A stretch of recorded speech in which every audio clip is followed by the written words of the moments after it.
Hola, muy buenas tardes. Nos encontramos nuevamente en nuestro programa ¿Qué pasa si olvido? Este es un programa que transmitimos desde Santiago TV, el canal de televisión de la Universidad de Santiago, en conjunto con el Museo de la Memoria. Les habla Francisco Esteves, director del museo.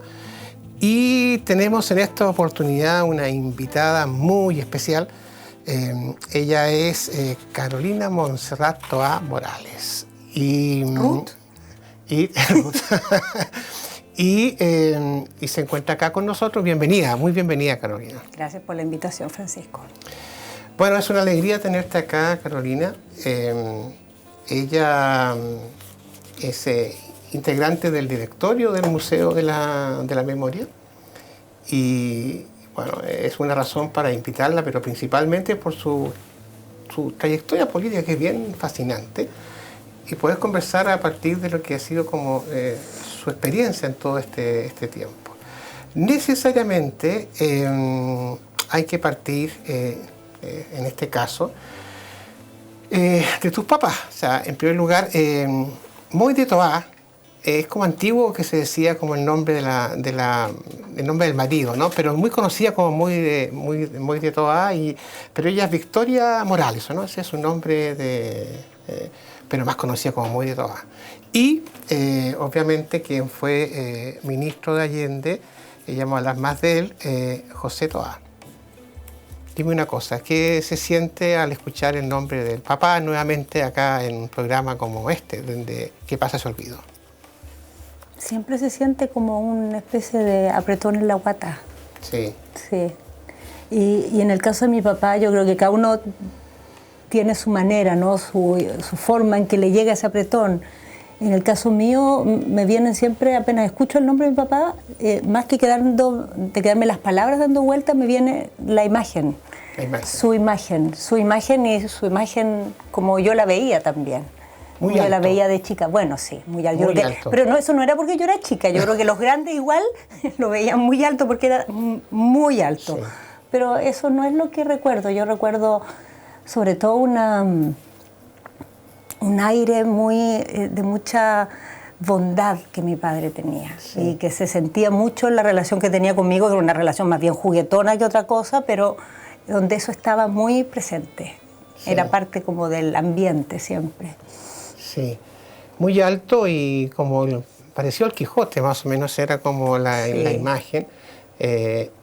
Y le tocó pelear contra molinos de viento, que al final eran verdaderamente monstruos, porque le tocó enfrentar años difíciles, pero partamos diciendo que él acompañó a Allende en todas sus campañas, ¿o no?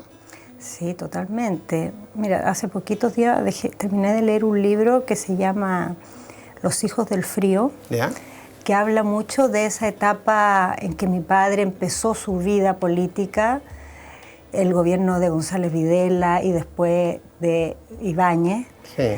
Donde él como joven se hizo socialista, se metió en política, fue dirigente estudiantil y conoció a Salvador Allende. Sí. Y a partir de eso, él apenas dejando la presidencia de la FECH, mi papá fue presidente de la FECH en un periodo muy activo cuando fue la revolución de las chauchas, mucho movimiento, participó en la primera campaña, la del 52, y de ahí en adelante estuvo en todas las campañas de Allende. Pues eso es interesante, un primer paralelo que uno puede establecer, porque también Carolina fue presidenta de la FECH. Vicepresidenta, bueno, sí. En el directorio de la FECH, o sea, es muy interesante ese... Tu abuelo era catalano, ¿no? Catalán. Ya, o sea, hay algo de migrantes entonces en la familia, ¿no? Bueno, yo creo que todos aquí tenemos harto de migrantes y harto de nativos también. En el caso mío es muy visible porque mi abuelo mismo es el que migró, y migró como se migraba en esa época. La gente venía a Chile a duras penas sabiendo en el mapa dónde quedaba, realmente no llegaban a Chile, primero llegaban a Argentina, pasaban un tiempo ahí, mirando un poquito qué había en el entorno, y de ahí años después terminó viniéndose a Chile con varios de sus hermanos, migraron muchos hermanos. ¿Y a Chillán? A Chillán. En Chillán se instaló mi abuelo y ahí nació mi padre y ahí creció mi padre. En realidad se vino aquí a terminar el colegio, el cuarto medio en el IMBA, y después a estudiar Derecho aquí en la Chile. Pero toda su infancia la hizo en Chillán. Pues el vínculo familiar también, hay un hermano de tu padre que fue intendente en Chillán, o sea, en la octava región. Sí, hay un vínculo familiar también. Sí, ahí. Porque, bueno, ahí la familia, más allá de que la mayoría de los hermanos, no todos, se vinieron a Santiago, mantuvieron siempre mucho vínculo con la región hasta el día de hoy. Carolina, tu papá fue abogado, pero también fue el director de La Última Hora durante... Es que sabes que mi papá estudió Derecho, pero nunca fue abogado, o sea, nunca trabajó de abogado.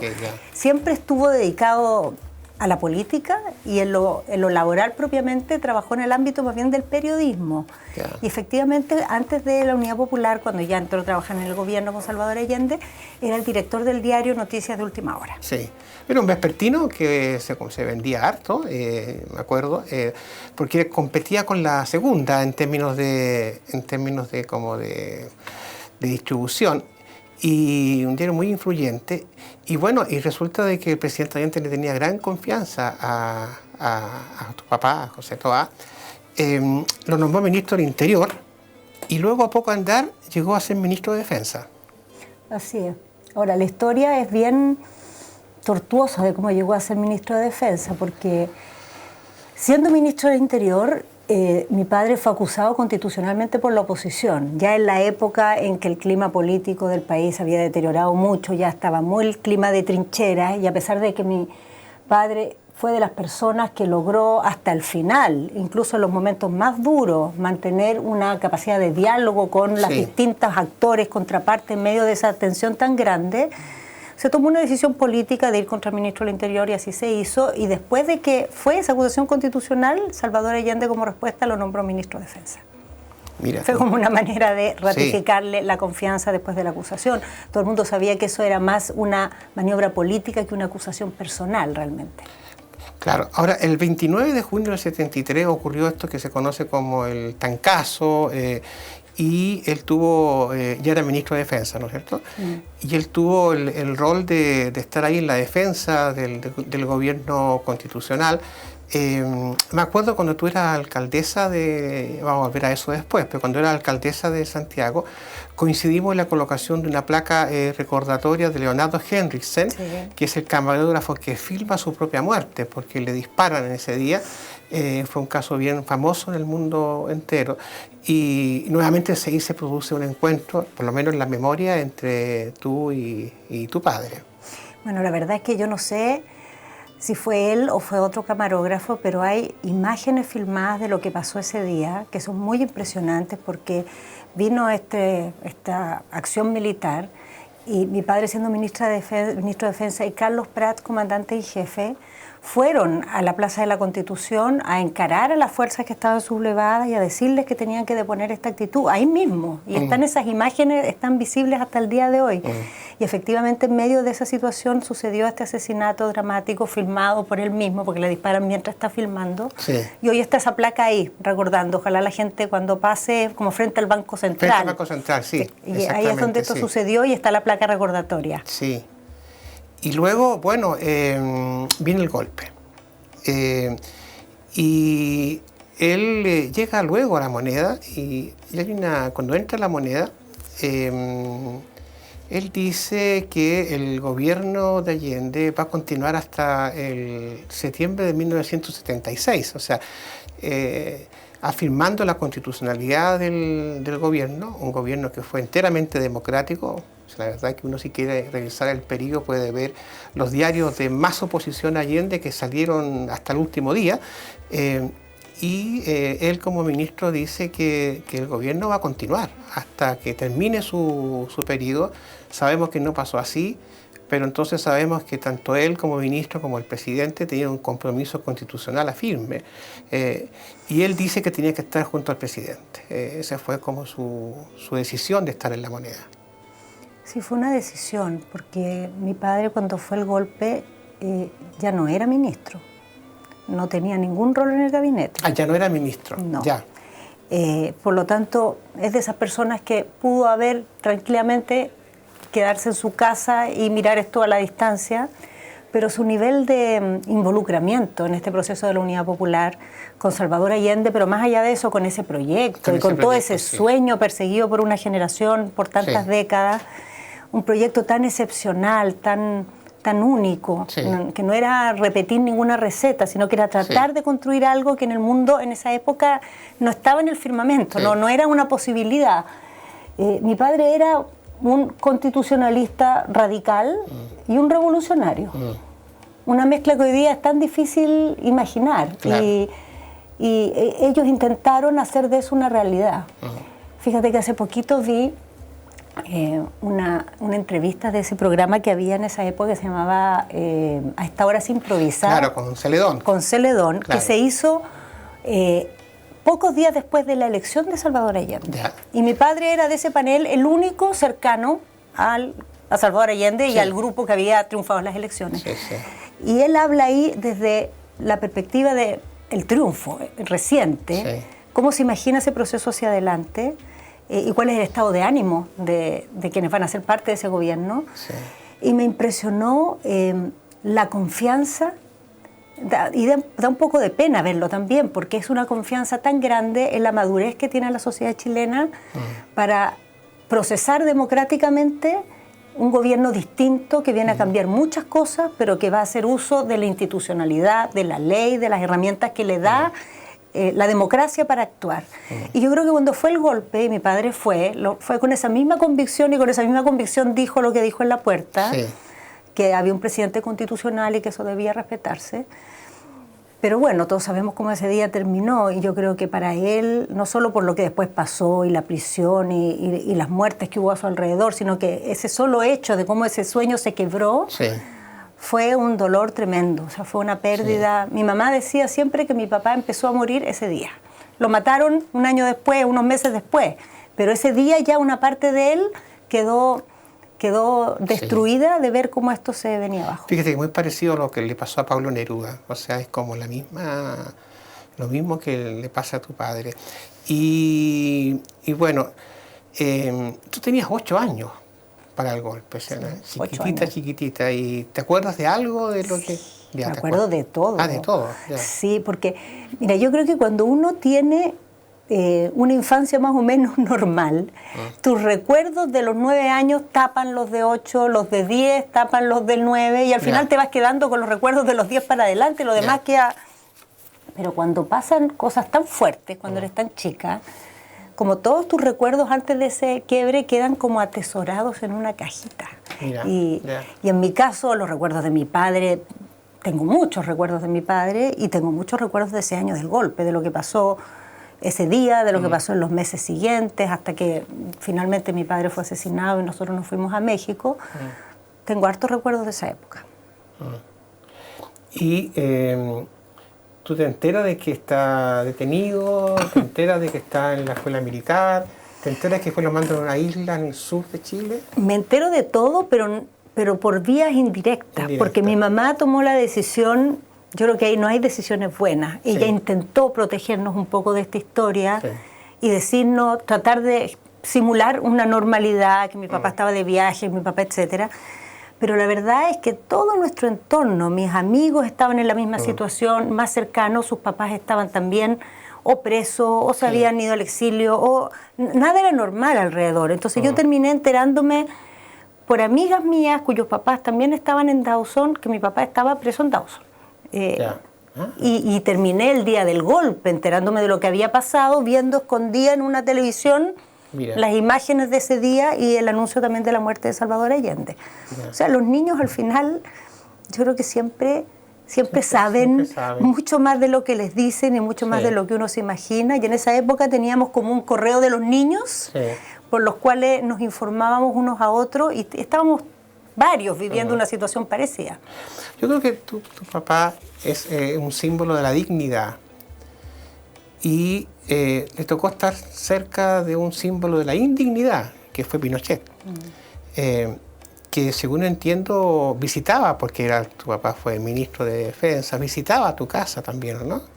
Sí, pero la verdad es que la relación que llegó a tener mi papá y mi familia, en realidad, con Augusto Pinochet, fue más allá de lo que formalmente correspondía, por decirlo así, a los cargos que les tocó desempeñar. O sea, de hecho, mi papá, junto con Carlos Prats, son de los que aconsejaron a Salvador Allende para nombrar a Augusto Pinochet, en base a una cierta confianza y a una idea de que era una persona que podía encabezar ese proceso que ya era complejo, o sea, ya claramente no estábamos en un escenario de normalidad. O sea, la idea, la sombra de un golpe estaba en el aire y la idea de que Pinochet fuera parte de ese golpe estaba excluida, por eso se eligió su persona. Y de hecho, en el periodo previo, cuando ambos detentaban distintos cargos, mi papá estaba en el gobierno todavía, porque en esa época ya mi papá se fue del gobierno, hubo una vida, una cierta relación social, como te decía, más allá de lo protocolar, de visitas, de regalos. Una vez Pinochet le mandó un regalo a mi hermano, unas cajas de soldaditos de plomo, que no me voy a olvidar nunca, era como un regalo como muy de mal gusto, viendo la historia que vino después, claro. Que fue todo un acontecer en la casa, porque llegó esta caja pesadísima, porque eran soldaditos de plomo de verdad, no soldaditos de plomo de plástico, sino que de plomo de plomo. Entonces fue como un objeto sospechoso por algún minuto esta caja, y bueno, finalmente era este regalo para mi hermano.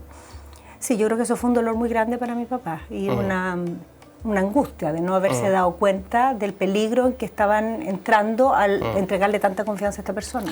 Pues un traidor, y que pasó la historia como la personificación de la indignidad. Estamos recordando en estos días los 20 años de su detención en Londres. Tu papá está en la isla Dawson, ya dijimos, mide 1,93 m. 95. 95, mira. Pero llega a pesar 49 kilos. ¿Qué pasó con él? Bueno, mi padre tuvo en ese periodo en la isla Dawson un deterioro de su salud tremendo, una dificultad para alimentarse, yo creo que producto de toda la tensión, la situación, los tratos y las penas, todo eso junto. Y obviamente no recibió el tipo de atención que era necesaria.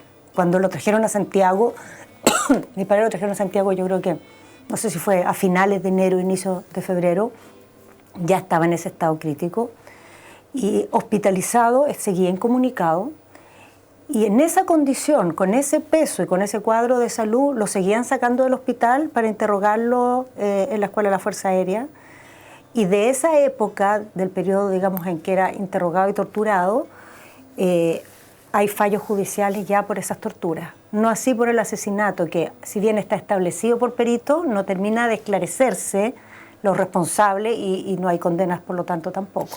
Bueno, es bien importante lo que dice Carolina, porque durante tiempo se dijo que se había suicidado, pero allá se comprobó judicialmente que él fue estrangulado, o sea, que lo mataron. Sí, se comprobó por peritajes que se hicieron en el marco de una investigación que sigue en curso, donde siguen habiendo gestiones pendientes que esperamos den fruto en algún minuto para poder esclarecer cómo son las circunstancias efectivas de su muerte, más allá de esta falsa versión, pero que para nosotros nunca fue una posibilidad. Mi padre, en una de las visitas que pudo tener mi mamá, la autorizaron algunas veces a verlo, a mí también una vez a verlo. Mi padre le dijo que él sabía que a él lo iban a matar. Entonces mi madre siempre supo y nosotros siempre supimos que esa versión oficial no era verdadera, pero una cosa es saber que hay una mentira y otra distinta es conocer la verdad. Y esa verdad completa no la tenemos todavía, tenemos un pedacito nomás. Carolina, en alguna parte leí que tú le dijiste a tu mamá que ya no te iba a volver a reír cuando tenías como 8 años, cuando supiste lo de la muerte. Cuando me dijeron que mi padre había muerto. Y claro, la expresión de niña, de ese dolor tan grande que te acompaña, pero la vida seguía y tú tuviste que enfrentar esa vida también riéndote y sintiendo todo lo que son las sensaciones humanas. Y te quiero llevar a porque tú estudiaste en una escuela de Simón Bolívar, ¿no? Sí, antes del golpe. Antes del golpe, sí. En la escuela 120. Ya. Eso es bien Simón interesante, Bolívar. Una escuela de educación pública, ¿no es cierto? ¿Y dónde quedaba esa escuela? Queda como en Tomás Moro con Fleming, por ahí. Y ahí está todavía la escuela. Paso por ahí y la veo. No, y un nombre de un latinoamericanista tan importante. ¿Y viajas con tu familia a México? Sí. Ya. Después del asesinato de mi padre nos fuimos a México. Ya. Y ¿Cómo es México? Mira, tú recordaste recién lo que yo sentí y dije cuando me dijeron que mi padre había muerto, que es realmente lo que en ese momento sentí y dije. Pero a nosotros México nos salvó, la verdad. Yo nunca encuentro palabras suficientes para decir lo que fue México para nosotros y para muchos exiliados. Yo creo que todos los exiliados tenemos gratitud por los países que nos recibieron. Y corresponde tenerla. Pero en el caso de México, México no solo nos recibió, México fue realmente un país que se volcó en una solidaridad con los chilenos extraordinaria. Y no solo en una solidaridad en el sentido de la causa política que había detrás nuestro, sino también en cobijarnos y darnos, como reencantarnos con la vida. Era un país tan maravilloso, viniendo del Chile de esos años. Un país tan lleno de colores, tan lleno de estímulos, tan fascinante en su cultura, tan cariñoso con nosotros. Me tocó además, tuve la fortuna de llegar a una comunidad, a un colegio que había hecho en México la comunidad de los republicanos españoles, que a su vez fueron exiliados en México muy masivamente. México es como un país con una larga tradición de recibir refugiados. Entonces recibió una gran comunidad española después de la guerra. Esa comunidad fundó un colegio en México, se llama Colegio Madrid, donde todavía quedaban muchos profesores de esa época, gente que había estado en la guerra, y sus hijos, y bueno, también gente mexicana, por cierto, la mayoría eran mexicanos normalmente, pero no solo chilenos, sino que muchos exiliados de otros países latinoamericanos, porque recordemos que en esos años había dictaduras en la mayoría de los países. Entonces yo crecí en México en esa comunidad donde había argentinos, nicaragüenses, uruguayos, los refugiados españoles, los mexicanos. Realmente como que entre eso y mi madre, que encontró una sabia manera de tener a mi padre siempre presente y al mismo tiempo enamorarnos con la vida otra vez. Algo que no es fácil de hacer, porque cuando tú tienes esa historia y has vivido eso, hay una fuerte energía que te lleva a ponerte en una posición de víctima y a ver desde ahí todo lo que tienes delante. Entonces es tan difícil no desvincularte de tu historia, pero a la vez encontrar otros lugares desde donde pararte. Y México nos dio esa posibilidad. Mira, ¿y qué puedo decir de México? No sé, no tengo palabras. Es un amor eterno. Muy profundo lo que dices. Y siguiendo esta orientación latinoamericana, vuelves a Chile y estudias en un colegio que se llama Francisco de Miranda. Seguimos con los latinoamericanistas. Así es. Sí. Y eso también ha sido una experiencia porque... Totalmente.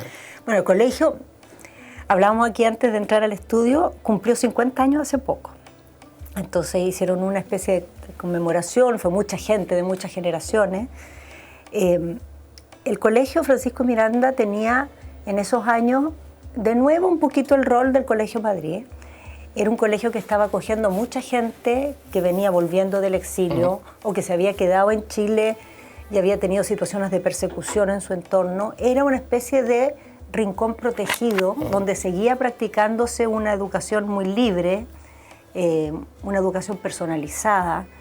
Y una educación además donde había mucha sensibilidad, que muchos de los estudiantes veníamos con una historia pesada a cuesta y requeríamos apoyo para eso y una manera de vincularnos a nuestro país que fuera positiva, porque era difícil vincularte al país en ese periodo. Era un periodo realmente tan oscuro, yo creo que cuesta tanto imaginarse lo que era Chile en esos años. El miedo con el que vivíamos, el toque de queda, el silencio que va generando la censura. Es como un silencio que no es político, es un silencio cultural.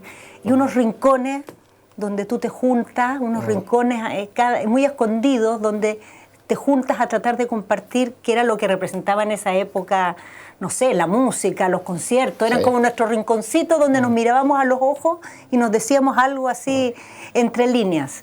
Y bueno, el colegio en ese sentido fue en ese periodo para nosotros y para mucha gente que llegó ahí, un refugio muy importante para tener una infancia y una juventud posibles en medio de una dictadura, siendo quienes éramos, sin esconder quienes éramos, sin tener miedo por ser quienes éramos. Así que también mucha gratitud, pura gratitud con todos los colegios. Bueno, ahí tenías como compañeros de curso que yo conocí. Te daba el hijo de la Pola Aguirre. Sí, Pablo. Pablo, sí. Estaba también la Paula Cheñique, ¿no es cierto? Tú misma. Ya, pero ¿podemos desclasificar algo aquí o no se puede desclasificar? Todo se puede desclasificar, sí. A ver, vamos a desclasificar. Nosotros en esa época, cabros chicos, en la media, éramos muy inquietos políticamente. Sí. Pero bueno, en fin, en un contexto pre-protestas. Clandestinidad total de toda actividad política. Y en ese momento, inquietos como estábamos, buscamos a alguien que nos ayudara, no sé, a conectarnos, a pensar, a debatir. Y la mamá de Pablo, este Pablo que mencionó Francisco recién, Pola Aguirre, sí, nos puso en contacto con un personaje político que en esa época era clandestino en Chile. Sí. Y que por lo tanto tenía harto tiempo porque tenía que estar escondido gran parte del día, que es Jaime Gazmuri, posteriormente fue senador. Sí. Y Jaime nos hizo clases de política siendo cabros chicos de primero medio. Nos juntábamos con él, nos daba lectura, nos discutíamos, y en ese proceso nos presentó a Pancho. O sea, yo segundo medio, tercero medio, una cosa así, que nos vinculó con gente del mundo universitario que estaba más o menos en lo mismo, grupos de debate. Sí.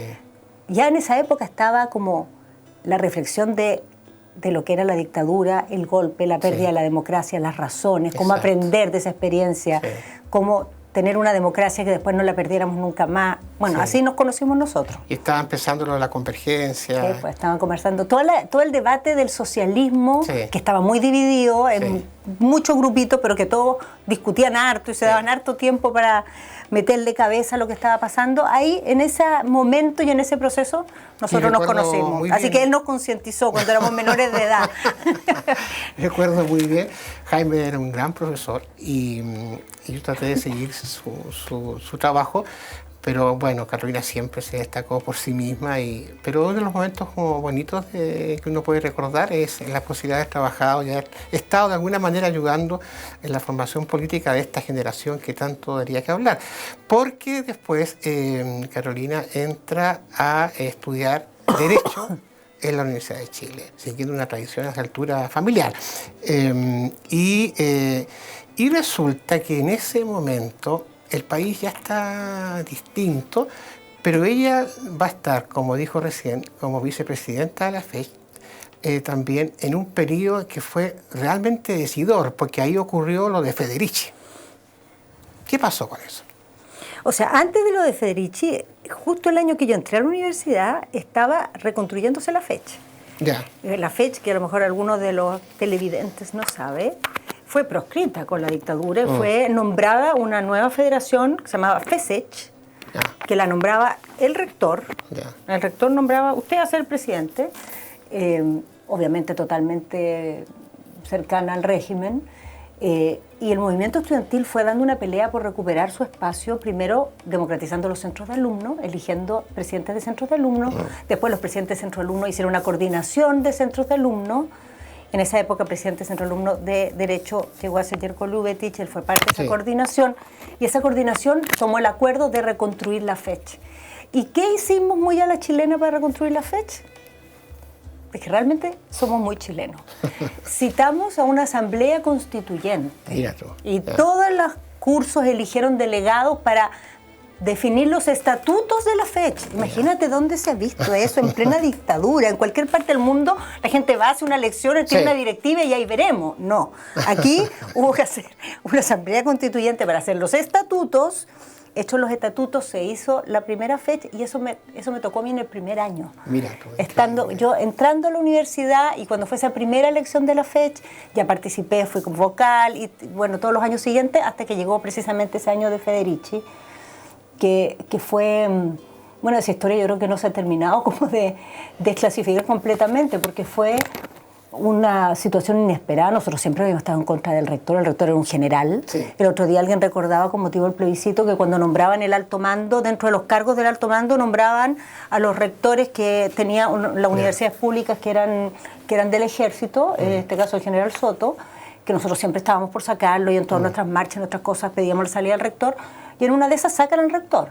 y nombran un civil, bueno, lo cual fue sorprendente, pero este civil resultó ser Federici, que terminó siendo peor que cualquier rector militar que tuviera la universidad, porque llegó con un plan de racionalización, de reducción de costos, que partía por despedir a todos los profesores más caros de la universidad, que eran los que tenían más méritos académicos, claro, los que eran Premio Nacional de Ciencia, Premio claro. Nacional de Historia, bueno, destitución sí. de todos esos ministros y también de todos los decanos electos. Ya habíamos logrado que los decanos fueran electos por los profesores.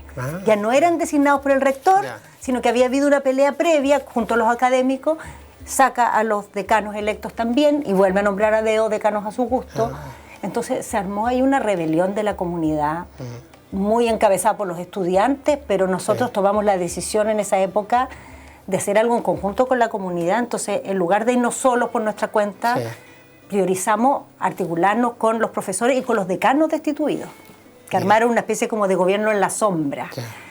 Entonces fue muy interesante lo de Federici, porque más allá de que se le dobló la mano a Pinochet, lo interesante fue una derrota directa para Pinochet. Claro, pero la gracia no es solo que se le dobló la mano, sino cómo se le dobló.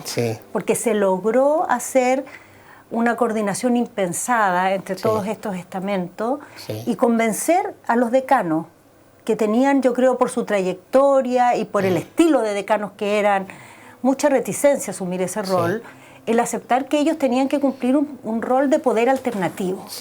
De poder fuera de la norma, porque estaban legalmente destituidos de acuerdo a la normativa del momento.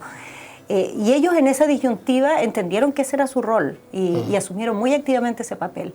Y eso fue, yo creo, que decisivo para que Pinochet al final echara atrás a Federici y se dio cuenta que había perdido el control de lo que pasaba en la universidad, que había un poder paralelo. Sí, si ustedes van al museo van a encontrar que lo de Federici es un capítulo especial, porque fue muy determinante en lo que fue la lucha por recuperar la democracia en Chile. Vamos ahora a unos minutos de receso y volvemos con ¿Qué pasa se olvida?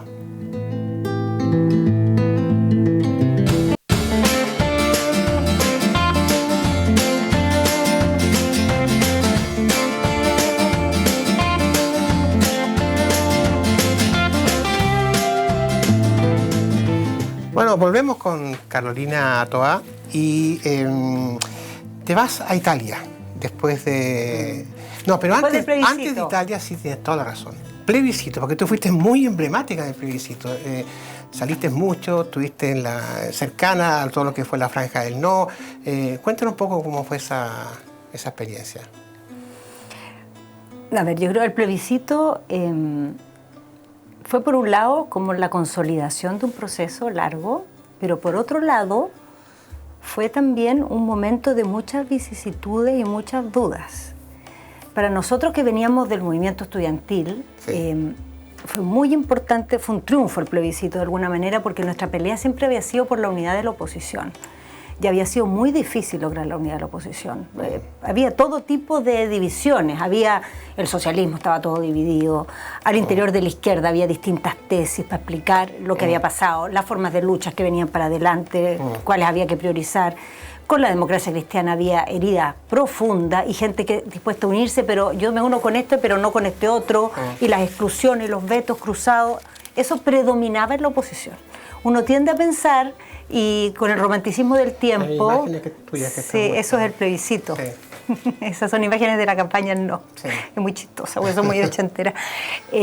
Uno tiende a pensar que en esos años todo era unidad, porque había una causa mayor y era tan importante que se deponían las pequeñas... No, las pequeñas siempre existieron, las pequeñas querellas, las disputas, y era muy difícil lograr eso que era el requisito evidente para derrotar a Pinochet, que era ser un frente común de todos los demócratas. Y eso se logró para el plebiscito. Costó, pero se logró. Ahora, eso que era un gran triunfo, y como estudiantes incluso íbamos más allá, porque el comando juvenil del no era más amplio de lo que era la campaña del no. Llegaba a sectores que en la campaña no nunca entraron, pero a nivel juvenil lo seguíamos coordinando. Pero eso estuvo acompañado con otra parte que yo creo que también cuesta entender con el tiempo, que es lo difícil que era tomar decisiones respecto a cómo actuar en el plebiscito, porque todos teníamos serias sospechas de que podíamos terminar en una trampa en el plebiscito. Habíamos ya tenido otros plebiscitos en la dictadura. Exacto. En general, las dictaduras no hacen plebiscitos si no es para blanquearse y para ganarlo. O sea, no hacen para ver cuál es la opinión de los ciudadanos, sino que para aplastar a la oposición.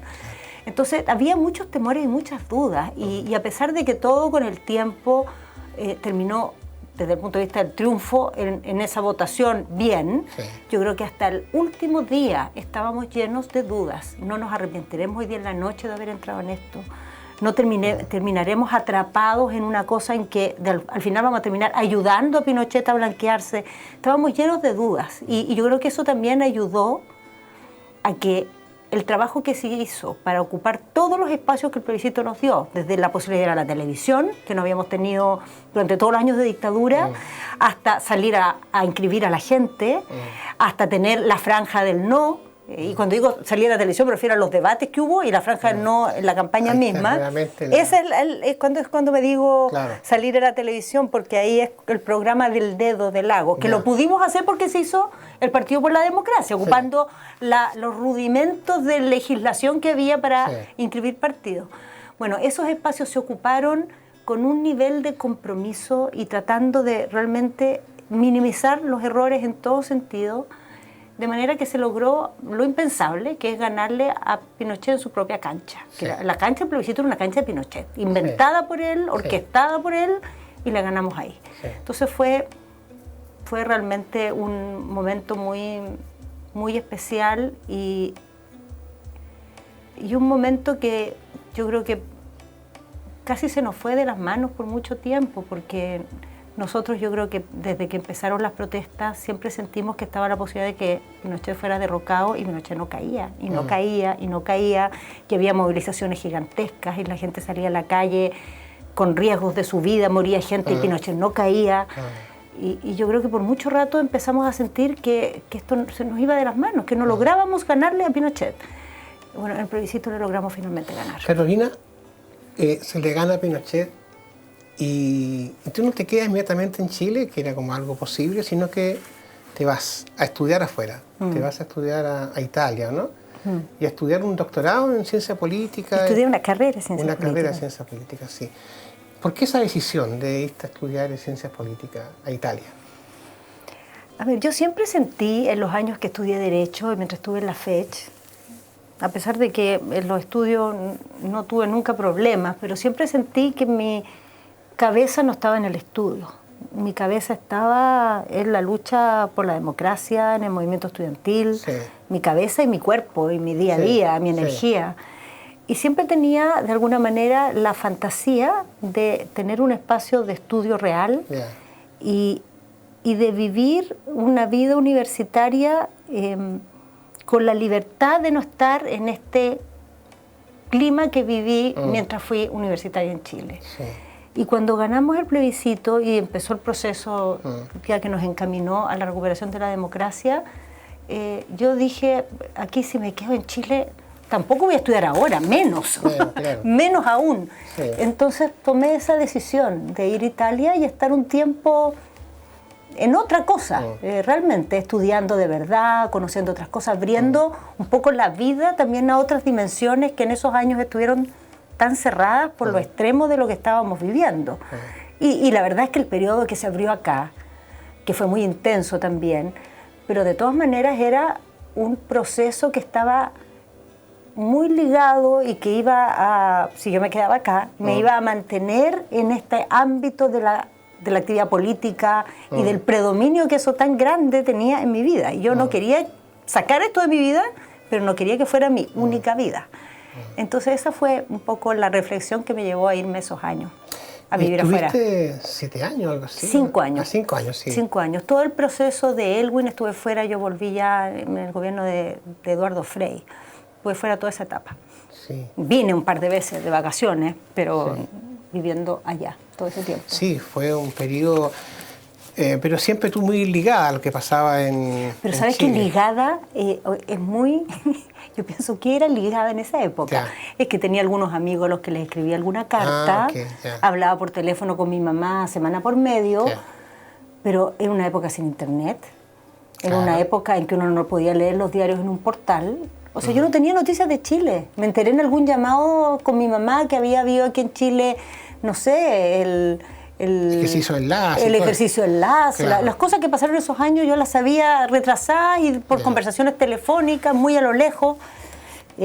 O sea, realmente fue bastante desconexión. Sí. Pero también conexión con otra cosa, ¿no? Claro, porque lógico, ese periodo que me tocó vivir allá fue un periodo también muy intenso por las cosas que estaban pasando allá. Y me metí en esa vida a concho, la viví de verdad. Así que hablas perfectamente italiano, ¿no? Sí, hablo perfectamente italiano, pero lo tengo bien dormido, porque aquí no hay mucha oportunidad. Cuando voy para allá de vez en cuando, a la semana, los 10 días, como que se revive, empieza a despercudirse. ¿Y cuando llegas, qué está pasando en Chile? Bueno, es bien extraño, porque lo primero que pasa, para mí lo más notorio, es que yo seguí siendo estudiante 5 años más y volví acá y todo el mundo se había casado, todo el mundo había tenido hijos y cuando yo volví ya la mayoría ya se había separado incluso, se habían hecho el ciclo completo. Y había un momento tan diferente, Chile cambió muy rápido, pasamos de esa oscuridad y de esa sensación de temor que nos dominaba en los años de dictadura, a un periodo de una excitación impresionante, que el país se sentía omnipotente, y era un país que todavía arrastraba muchos problemas, pero por un rato que no fue corto, tendió a desconectarse de alguna manera de esos problemas. Yo creo que Chile vivió una especie como de efecto paradojal después de la recuperación de la democracia, en el sentido de mirar de frentón a otro lado y por un rato no hacerse cargo de sus heridas. Y quedaron ahí esas heridas pendientes y de a poquito fueron reapareciendo y se fueron enfrentando. Qué buen descriptor ese efecto paradojal. ¿Tú crees que algo de eso hubo cuando ocurrió lo de Pinochet en Londres? Mira, lo de Pinochet yo creo que es algo que hay que terapiarse un poco más, porque eso fue un momento muy duro, muy difícil, en que se provocaron diferencias bien complejas, no con el sector que defendió a Pinochet, con el cual era obvio que iba a haber diferencias, sino con el sector que sin defender a Pinochet fue partidario de que retornara, versus otros que queríamos que enfrentara un proceso de justicia en el exterior, y que nos alegramos cuando él fue detenido. Claro. De alguna manera veíamos que en Chile no había habido las condiciones para que hubiera un juzgamiento de lo que había sido su conducta y sus responsabilidades, y cuando él fue detenido se vio una posibilidad, no de que Chile, pero de que el mundo lo juzgara. Que yo creo que para una generación eso tiene pleno valor. Entendemos realmente que en el ámbito de los derechos humanos no hay frontera y que en el ámbito de los derechos humanos hay una responsabilidad que trasciende el estatuto de los países. Pero eso no fue lo que predominó. Y hubo muchos sectores dentro de la misma coalición que gobernaba, de la que éramos parte, que veían esto como una afrenta al país, que veían esto como una pérdida como de dignidad del Estado chileno. Y fue muy complejo. Yo creo que eso nunca se terminó de procesar, de discutir. Yo recuerdo ese periodo haber ido a la embajada, después haber ido al Congreso, al principio, cuando se votó una acusación constitucional, cuando Pinochet asumió como senador, y ya eso causó divisiones. Pero por supuesto. Ya eso causó divisiones. Me acuerdo porque ahí estuvo el Consejo de la Sociedad Civil activamente participando en eso. Bueno, fuimos al Congreso, ahí arriba en la gradería. Exactamente. Bueno, yo creo que ese es un episodio que no está políticamente bien procesado, no porque haya habido diferencias, porque yo creo que a lo mejor las había, yo creo que las diferencias cuando las hay, el problema no es que las haya, el tema es qué tú haces con esas diferencias y cómo las resuelves y cómo debates sobre esas diferencias, porque yo creo que ahí no hubo mucho debate, hubo decisiones que se tomaron, que fueron decisiones de gobierno que terminaron al final acatándose, pero eso dejó una herida que no se resolvió. Y yo no soy de esa gente, totalmente me desmarco de esas miradas que ven hoy día y juzgan como negativo y como una traición todas las cosas que se hicieron esos años, para nada. Pero sí soy de las personas que cree que no hubo una buena forma de debatir las diferencias. Y producto de eso, muchas de esas diferencias dejaron de verse, y en el dejar de verse se fueron extraviando algunas identidades que era muy importante cuidar. Y yo creo que ahí hay una deuda y hay un problema que no se resolvió, y que bueno, que nunca es tarde para discutirlo, volverlo a mirar y entender un poco mejor lo que se jugó ahí. Muy interesante el análisis de Carolina. Pero tú ya finalmente decides meterte en la política activa. De hecho, pasas a ser subsecretaria general de gobierno cuando Lagos asume, ¿no? Como presidente. Sí, cuando yo llegué no me metí al tiro en política. O sea, me puse a trabajar, trabajé en cosas públicas, pero en roles, cosas totalmente técnicas. Pero después fui candidata a diputada. En una elección. También fuiste integrante del Consejo Directivo de la Fundación IDEA en algún momento. Sí, pues ahí recién llegada. Sí, recién llegada. En esa etapa participé en todas esas primeras peleas contra la discriminación, cuando la discriminación no era tema. Exactamente. Ya se peleaba contra la discriminación, muy tempranamente, en los 90. Sí, pero bueno, me metí en política cuando decidí ser candidata a diputada, y después fui muy activa en la campaña de Ricardo Lagos. Yo no había estado en la campaña ni de Erwin ni de Frey. Sí, claro. La primera vez que voté por un presidente fue con Ricardo Lagos. No voté ni por Erwin ni por Frey porque estaba viviendo fuera. Y participé muy activamente en esa campaña, y después fui subsecretaria en la primera etapa del gobierno de Lagos, porque después me fui para ser candidata a diputada y entrar al Parlamento. Ahí te tocó impulsar el tema también de la participación ciudadana, el fortalecimiento de la sociedad civil. Esa historia, que también tenemos mucha historia ambos en eso, ese proyecto empezó efectivamente. Yo ahora rebobino esas historias, porque en el gobierno de Lagos teníamos ese diagnóstico de que en Chile había que hacer un esfuerzo por reactivar la sociedad civil, que el debate estaba muy desbalanceado porque había poderes muy grandes, contrarios a las transformaciones, y los poderes que debieran impulsarlas, que son los de la sociedad, estaban muy debilitados, muy desmembrados y desarticulados. Entonces, que había que impulsar una activación de la sociedad civil, abriéndose a nuevas formas de organización, porque claramente ya no estábamos en el Chile de los 70, era otro Chile. Y ahí empezó esa reflexión que dio lugar a un programa del gobierno, al impulso del proyecto de ley de participación ciudadana, que partió siendo un proyecto muy robusto, que tenía muchas más temáticas de las que terminaron aprobándose.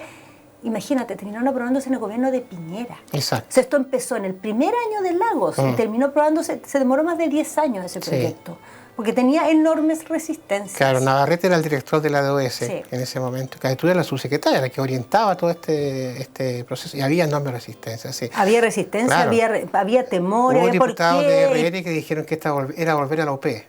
Bueno, ¿y por qué hay que estar impulsando? ¿Por qué hay que estar avivando, revolviendo el gallinero? No sé, esas son las palabras que se ocupaban.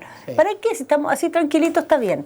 Bueno, yo creo que con el tiempo la sociedad civil se levantó sola, no es que la levantó una ley ni una política, pero yo creo que esa ley y esa política dan fe de alguna manera de que en el mundo que gobernaba en esos años había la convicción de que era muy necesaria una sociedad civil fuerte y que Chile cojeaba mientras no existiera eso. Completamente cierto. Bueno, pero se te ofrece la alternativa, tú eres del PPD, vuelve a militar más activamente. No era del PPD. Ah, ¿no era del PPD? No, porque cuando el PPD se formó porque los partidos de izquierda estaban proscritos y no podían legalizarse. Entonces se armó un partido instrumental donde se metieran todos los que no podían estar en otro lado porque la ley no se los permitía.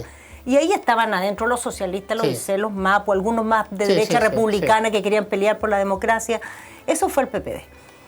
Pero después, cuando llegó la democracia y se eliminaron esas leyes que proscribían a los partidos de izquierda, marxistas, etcétera, se volvieron a hacer los partidos tradicionales y volvió a haber un partido socialista, y por lo tanto el PPD se escindió del PPD el sector socialista. Y cuando eso pasó... Pero ahí la época de la doble militancia también, Un tiempo hubo doble militancia, después se impidió la doble militancia. Yo todo ese tiempo vivía fuera de Chile. Y cuando volví, yo me desafilié del PPD por protesta, porque yo estaba en contra de esto. Decía, aquí tenemos que hacer un solo partido del progresismo. Todo el mundo que se reconoce socialista y democrático debe estar en una sola entidad. No tiene sentido esta. Y me salí y me desafilié y mantengo esa posición hasta el día de hoy, la verdad. Siempre estado en esa posición. Ya. Pero fuiste presidenta del PPD. Sí, pero presidenta del PPD con una agenda en que, entre otras cosas, estaba esta temática. Estaba esta temática, sí. Sí, pero después yo me volví a afiliar al PPD porque cuando fui electa diputada, fui electa independiente, apoyada por el PPD y el PS, pero independiente. Pero ya en el Parlamento tuve que... O sea, si tú no estás en un partido en el Parlamento es muy difícil, no tienes bancada, todo... Ahora ya todo está muy revuelto, pero en esa época no era tan así. Sí. Entonces ahí me afilié al PPD y siempre con la idea de que el PPD era un lugar donde había más flexibilidad y apertura a esta idea de reconfigurar los partidos del sector, a diferencia del PS, donde siempre ha habido como más apego a la identidad y a mantener la tradición, cosa que yo entiendo y valoro enormemente esa tradición, pero creo que la tradición hay que ponerla al servicio de proyectos que necesitamos hoy día y sin perderlas, hacerlas evolucionar. Tú fuiste primero candidata y no fuiste electa porque ganó... En el 87 ganó Enrique Kraus. Enrique Kraus, sí.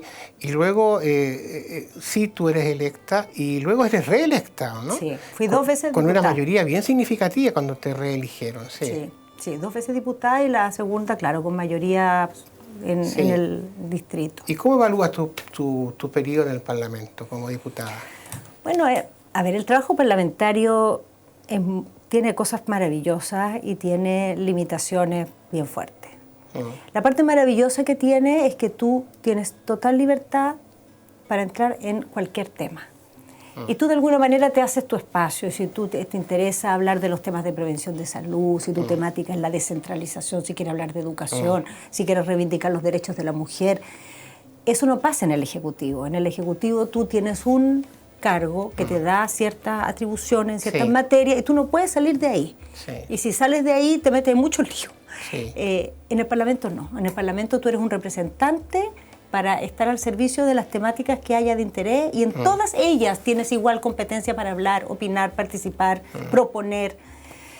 En segundo lugar, hay una cosa muy bonita en el Parlamento que yo era del trabajo legislativo lo que más me gustaba y que es lo que menos la gente conoce y que nadie visibiliza, que es el ejercicio cuando se construye la ley, que es en las comisiones. Las comisiones es un lugar realmente bien valioso en nuestra democracia, porque las comisiones casi cualquier persona que quiera ser escuchada en el debate de un proyecto de ley logra que se le dé un espacio y que puede ir ahí a presentar un punto de vista. Y la verdad es que la gente que pasa por las comisiones genera cambios en la conversación que hay instalada en el debate de un proyecto. Y muchas personas que en la sociedad chilena tienen muy poco espacio para hacerse escuchar, han logrado influir en cómo salen las leyes en nuestro país. Ahora, no siempre eso pasa, muchas veces gente va, opina cosas que no tienen respaldo entre los parlamentarios o no tienen mayoría, aunque tengan respaldo no hay mayoría, pero ese ejercicio es muy valioso y el Parlamento no lo visibiliza y nadie habla de él y nadie en realidad lo valora mucho y eso en realidad lo podríamos desarrollar mucho más y darle también, transformarlo en un espacio mucho más, más representativo de lo que es nuestro proceso democrático. Esas cosas me gustaban mucho. Carolina, mira... pero no me gustaban otras. Como pasa excepcionalmente, tú eres una invitada muy especial y estamos como terminando ya la segunda media hora. Pero no vamos a hablar del lado malo del Parlamento. Del programa, pero yo quisiera preguntarte, porque ya me comprometo a que continuemos esta conversación más adelante, quería preguntarte, ¿cómo ves tú el tema, para cerrar, el tema de la participación ciudadana en la cosa legislativa, particularmente la iniciativa popular de ley o la iniciativa ciudadana de ley? ¿A ti te convencen esas ideas o eres un poco escéptica de eso? Pues yo creo que en la discusión de los mecanismos de participación hay ideas súper valiosas que están en el ruedo, hay otras que salen a colación que yo creo que no son muy buenas y hay otras que faltan en la conversación. Yo creo que la iniciativa popular de ley es un mecanismo súper valioso que le permite a la gente llevar ideas a la discusión y yo en Chile lo implementaría definitivamente. Creo que es importante generar más mecanismos para que ante decisiones que son difíciles de resolver por la vía parlamentaria regular, la gente pueda pronunciarse a través de plebiscitos en determinadas materias. No creo que sea bueno ni que sea ningún aporte ni mejore la democracia los procesos de revocamiento de mandato. Creo que generan una conflictividad excesiva y creo que es muy valioso, y no se habla nunca de eso, que haya mejores procesos prelegislativos. Ya. En algunos países, por ejemplo, antes de presentar un proyecto de ley, los gobiernos deben presentar un documento que introduce la temática sobre la cual van a legislar. Y antes de redactar el proyecto deben permitir un momento de discusión en la sociedad. Porque cuando un gobierno ya presentó un proyecto, ya se casó con un articulado, le cuesta mucho moverse de ahí. Se mueven, todos se mueven, ningún proyecto queda como entró. Pero es mucho mejor que cuando el proyecto se presenta ya haya tenido un paso por el debate de la sociedad.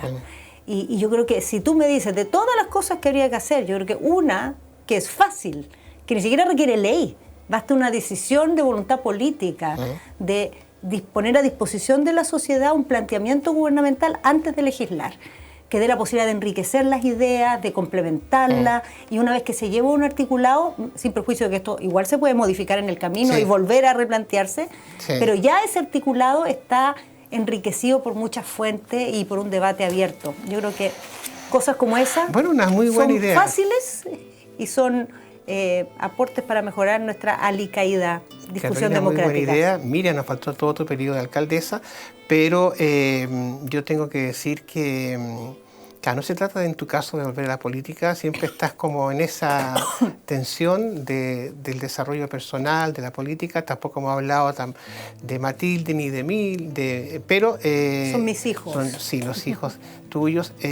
Bueno, estamos comprometidos para invitarte a un nuevo programa, pero ya ven ustedes que Carolina tiene que estar en la política chilena.